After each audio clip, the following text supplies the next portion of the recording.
Hello everyone and welcome back to another video. I hope everyone's doing well. This video is another video about my Irlens. So if you're not interested in that, maybe don't watch this one because it's pretty much all about my Irlens.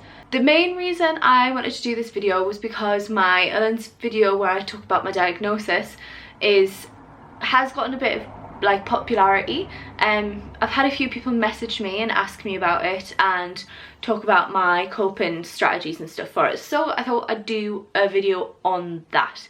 First of all, I'm really sorry about how my hair is. It's still a bit damp from when I washed it. When I'm filming this, we're still in a little bit of a heat wave, so I can't be bothered to use a hairdryer, so I apologise for how my hair looks. But yeah, I think I've came up with around 10 tips. So I'm going to try not babble too much at the beginning because I end up babbling around them anyway. So I'll get straight into them with tip number one. So tip number one, I'm kind of talking about all of the reading aspects of Irlens first. If you're not familiar hugely with Irlens and you're not sure how the different aspects affect you, maybe go watch my other video first and then come back to this one. But these ones are all basically around reading first. And my first tip is don't force yourself to read if you don't have to. I know sometimes you have to make yourself read in school, in work, that kind of thing, but if you're reading for pleasure, just don't force yourself. Don't try to make yourself read if it's just not happening for you. You'll end up resenting the fact that you are reading, and it might just put you off altogether. And I mean, that's no fun for anyone. I absolutely love reading. I love it. So I wouldn't want anyone to be put off because they're associating with it being hard in their head. So if you're having a bad day with it, just stay clear, find something else to do. But if you have to, try and use the tips maybe that I've coming up in the next few minutes. Second one, big one, lighting. Lighting is obviously a huge one with Irlens because one of the main things that it affects is the way we perceive light. So obviously with light, a lot of people, it's really hard with harsh lighting. So find somewhere in your home, in your library, in just wherever you're doing your reading, find somewhere that works for you, because not everyone's the same. I really like soft, kind of like dull lighting, but I know some people need a little bit harder. Don't go anywhere that has fluorescent lighting. It's just not going to work. As people with Irlens, we need to stay away from that fluorescent lighting because it just, our brains don't like it. Try out a few different lights. You might think one's gonna work and then it doesn't, so really go around your home. I'll say home, but I mean anywhere. Go around your home and try different lights, and if you can't find one, buy one. Find one that you can have soft light in. Maybe have one where you can change the brightness on it. I have touch lamps in the bedroom, so you can change the brightness, and that really helps me. So if you can't find a light, maybe try and invest in one because it really does make a difference. Even not just with reading, just in day-to-day life. Sometimes I just can't deal with the light at all, so I have to have all the lights low. So play about with your lighting and make sure that it's not gonna give you a headache. Okay, tip number 3, use your overlays. If you don't have any, get some. Get tested with them. I have mine here. Mine are pink currently.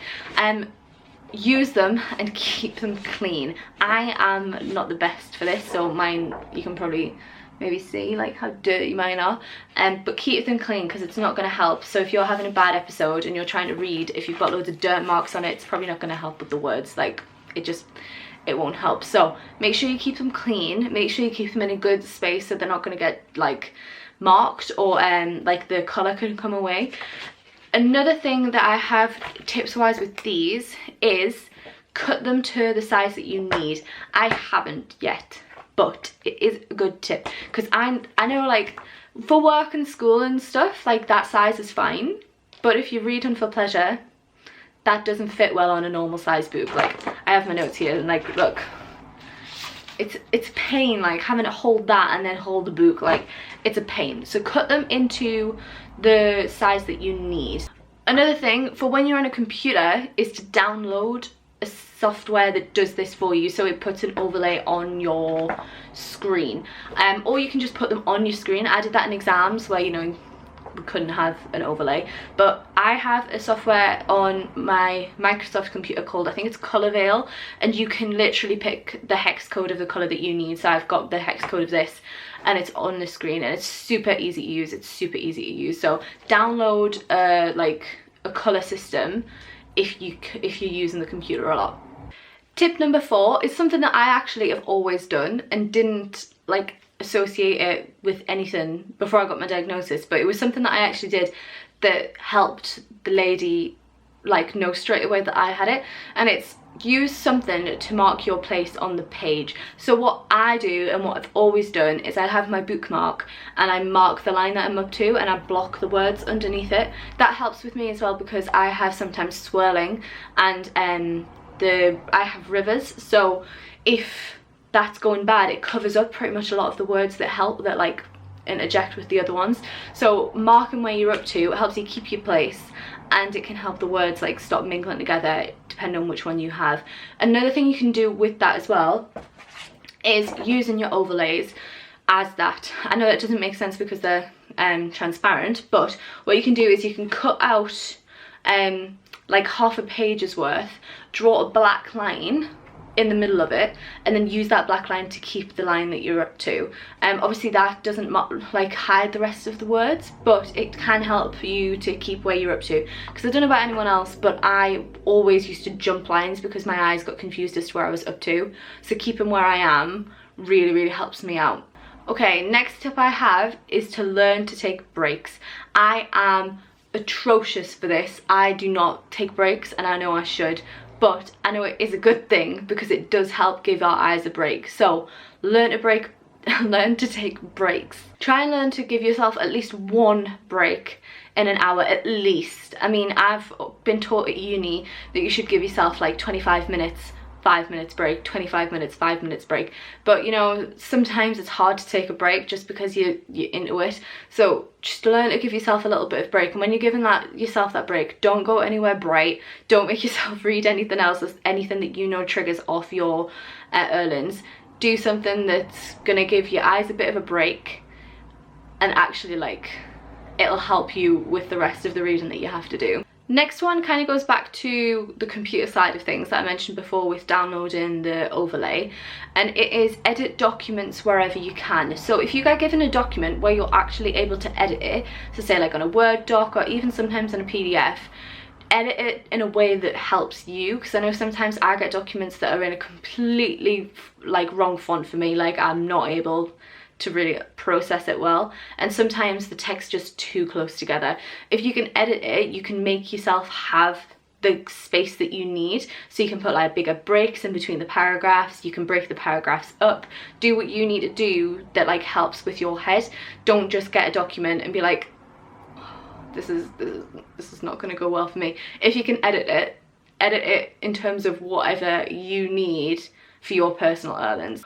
Also, the next tip, this one also relates to screens, and it's being aware of how bright your device is going. Sometimes devices just decide to change the brightness by themselves. Try and have like automatic off during the day, or I know it's like I don't have mine off, I just keep an eye on it, but keep an eye on it because you might not realize how bright it is going, and that could lead to like it getting worse and flare-ups and headaches and stuff like that. So just keep an eye on how bright it is. Even if you think that it's going okay, just regularly check how bright it is so it doesn't like subconsciously make it worse. Next one is the last one for reading, and it's kind of similar to the last one in terms of be aware of what you're doing when you're reading. So the main two with this is check your face, and that sounds so silly, but when you're reading, when I'm reading, if I'm struggling, my face will just really like clench up, and also your posture, which is something that I got told helped with the diagnosis, was when I struggle with reading, I go like this, and like my back goes like this, and my head goes in, and I get so much tension in my upper back. So try and keep an eye on what you're doing when you're reading, because it's not going to help with the headaches, it's not going to help with the stress. Like it just, if you're all clenched up, it's not going to be good for you. Even when you stop reading, it's just going to be awful. So just keep an eye on how you're presenting yourself when you are actually reading, and try and just, you know, keep nice and relaxed and keep stretching out and just relaxing your face a little bit instead of having your brow down. Right, final two. These are kind of just more in general. And the first one is have sunglasses everywhere. Like, just have them anywhere you can. I have sunglasses in the house, at my front door, in the car. If I carried a handbag, I'm sure it'd be in my handbag, but I don't. But I only just got that system in place and I'm still not great at it. I always forget to take them out when I leave the front door, and I forget to bring the car ones inside and stuff. I'm not brilliant at it, but have them everywhere so that if you need them, you have them to hand. And also don't be scared to use them, because I know sometimes it can feel a little bit silly if you're out and it's not sunny and you're wearing them. So like, I really struggle with when it's a cloudy day, because there's just so much white, like there's so much white, and sometimes it feels really silly wearing sunglasses when no one else is. But I know in the long term that's going to be better for me. And don't be scared to wear them inside and stuff like that, you know. Like, some people wear it as a fashion statement, so they're not going to think you're stupid for wearing them. Just always wear them, because I mean, it's going to be better in the long term if you're wearing them and don't give yourself a headache and you don't have problems with reading a bit later on, just for the sake of wearing sunglasses. So, you know, don't be scared to wear them wherever you need to, not just when it's a sunny day. Final tip, and this feels a little bit abstract, but bear with me, is to drink plenty of water. Now, I know it sounds really weird, and it's kind of just a blanket statement for anyone really, like everyone needs to drink plenty of water. But in terms of how it's specific to Irlen's, it's obviously we suffer with headaches a lot and like head stuff a lot.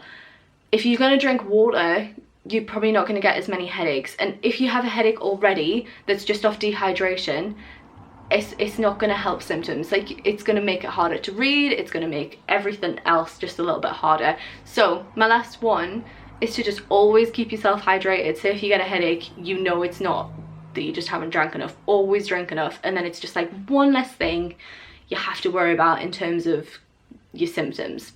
And that is my tips. I don't have any tips in terms of the depth perception stuff, because I haven't really noticed it, and I don't really know any tips as to how to help that, apart from maybe like don't get a job where you need good depth perception. But yeah, if anyone has any tips for stuff like that, leave them in the comments. Also, if you have any tips that I haven't mentioned for any of it, please leave them in the comments, because if anybody else who's watching this with Irlen's goes to the comments, I'm sure it'd be super useful for them. So please leave them below. If you found any of these useful as well, please let me know, because that would mean the world to me. I've told people these before, and some of them's like, oh, I've never thought of that, and I'm like, oh, like I didn't think other people wouldn't have thought of that. So it blows me away. It makes me feel really good if I've helped someone. So please let me know. Please like if you enjoyed it, and subscribe if you are new. If you want any more videos in terms of Irlen's, please let me know and I'd be happy to do it. I'm not really sure what else I could do, but if you have any ideas, I'm open to them. So that is going to be it. I hope it was short and snappy, because I was trying not to babble. I hope you enjoyed. I see you in another video, and yeah, I hope everyone's doing well and staying safe. I'll see you in the next one. Bye, chickpeas. Mwah.